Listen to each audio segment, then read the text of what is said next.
కన్నబిరామ్ సార్ని మర్చిపోగలమా?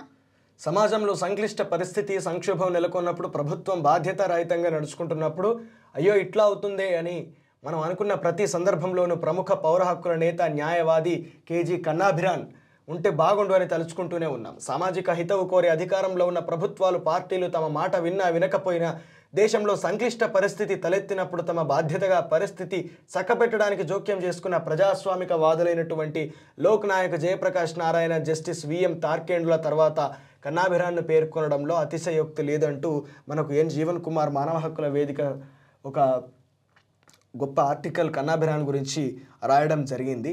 నిజానికి ఈరోజు కన్నాభిరాన్ గారి యొక్క వర్ధంతి. కన్నాభిరాన్ గురించి నువ్వు విన్నావు సహాని ఎప్పుడన్నా? రైట్. కన్నాభిరాన్ గారు నిజంగా ఒక న్యాయవాది అండ్ ఒక పౌర హక్కుల నేత. అనేక సందర్భాల లోపట నేదురుమల్లి జనార్దన్ రెడ్డి ముఖ్యమంత్రిగా ఉన్నటువంటి సందర్భం నుంచి చంద్రబాబు నాయుడు ముఖ్యమంత్రిగా ఉన్నటువంటి సందర్భం వరకు అనేక సందర్భాల లోపల ప్రజల తరపున నిలబడి ప్రజల గొంతుగా ప్రజల వాయిస్గా హక్కుల ఒక పోరాట యోధుడిగా హక్కుల వాయిస్గా ఆయన నిలబడి ప్రజల కోసం పోరాటం చేసినటువంటి వ్యక్తి. అట్లా అనేక ప్రభుత్వాలతోటి చర్చలు జరిపాయని సంక్లిష్ట సమయాల లోపల ముఖ్యంగా ఈ యొక్క నక్సలైట్ల ప్రభావం ఎక్కువగా ఉన్నప్పుడు ప్రజలు చాలా ఉద్వేగమైనటువంటి పరిస్థితుల్లో ఉన్నప్పుడు ప్రభుత్వాలు ఒక అణిచివేతను ప్రయోగిస్తున్నప్పుడు జోక్యం చేసుకొని మరి వచ్చి ప్రభుత్వాలకి ప్రజలకు ఒక వారధిలాగా పనిచేసినటువంటి ఒక గొప్ప వ్యక్తి. ఒక చిన్న ఉదాహరణ మనం మాట్లాడుకోవచ్చు కన్నాభిరాన్ గురించి.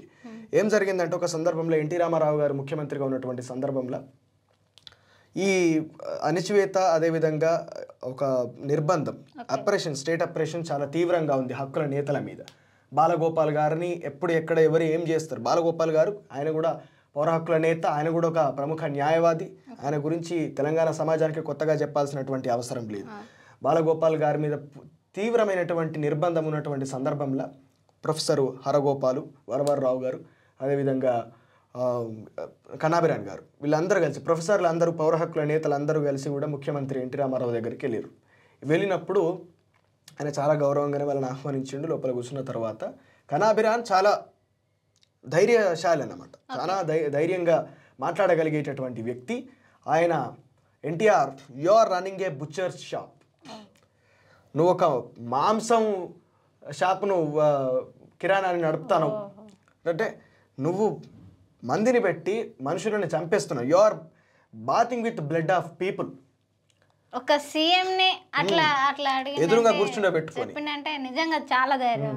నువ్వు ఒక కసాయి షాపు నడుపుతున్నావు అంటే నువ్వు మనుషులను చంపేటటువంటి ఒక దంద నడుపుతున్నావు నువ్వు అని చెప్పి ఒక ముఖ్యమంత్రిని ఎదురుగా కూర్చుండబెట్టి మాట్లాడినటువంటి ధైర్యం గల వ్యక్తి కన్నాభిరాన్ గారు. అంత గొప్పగా మాట్లాడి ఆ తర్వాత నువ్వు ప్రజల రక్తంతో స్నానం చేస్తున్నావు అని చెప్పి కూడా మాట్లాడితే అంటే ఎన్టీ రామారావు కూడా ఆయన విజ్ఞత అప్పుడు ఆయన స్పందన కూడా అట్లెందుకు మాట్లాడుతూ ఉన్నారు, మీకు ఏం కావాలో చెప్పండి అని చెప్పి ఒక చర్చ జరిగింది. ఒక శాంతియుతమైనటువంటి ఆరోగ్యకరమైనటువంటి చర్చ జరిగింది. కానీ అంత ధైర్యంగా ఒక ముఖ్యమంత్రిని ఎదురుగా అనగలిగినటువంటి ధైర్యశాలి కన్నాభిరాన్ గారు. ఎవరి కోసం అన్నాడు? అది ప్రజల కోసం. ప్రజల మీద అణిచివేత జరుగుతూ ఉన్నది, నిర్బంధం పెరుగుతూ ఉన్నది, అత్యాచారాలు జరుగుతూ ఉన్నాయి, దొమ్మిలు జరుగుతూ ఉన్నాయి, దళితుల మీద తీవ్రమైనటువంటి దాడులు నిర్బంధం పెరుగుతూ ఉన్నది. కారంచేడు తర్వాత చొండూరు ఇవన్నీ అనేక రకాలైనటువంటి ఇన్సిడెంట్స్ జరిగినాయి అప్పుడు. కాబట్టి ఆ పరిస్థితుల నేపథ్యంలో పోరాటం చేస్తున్నటువంటి హక్కుల కోసం పోరాటం చేస్తున్నటువంటి భూమి కోసం పోరాటం చేస్తున్నటువంటి ఆ పేద ప్రజల తరపున ఒక గొంతుక లెక్క కన్నాభిరాన్ గారు మాట్లాడి ముఖ్యమంత్రులనే కేవలం ఎన్టీ రామారావుని కాదు చంద్రబాబును అందరు ముఖ్యమంత్రులను ఎదిరించిండు. ప్రజలకు కూడా జైబం మూవీలో ఆయన నిస్వార్థంగా ఆ టైప్ అంతకంటే గొప్పవి న్యాయము. బాలగోపాల్ గారు ఆయన ఏంటంటే చెప్పుకుంటూ పోతే వాళ్ళ చరిత్ర చాలా పెద్దది.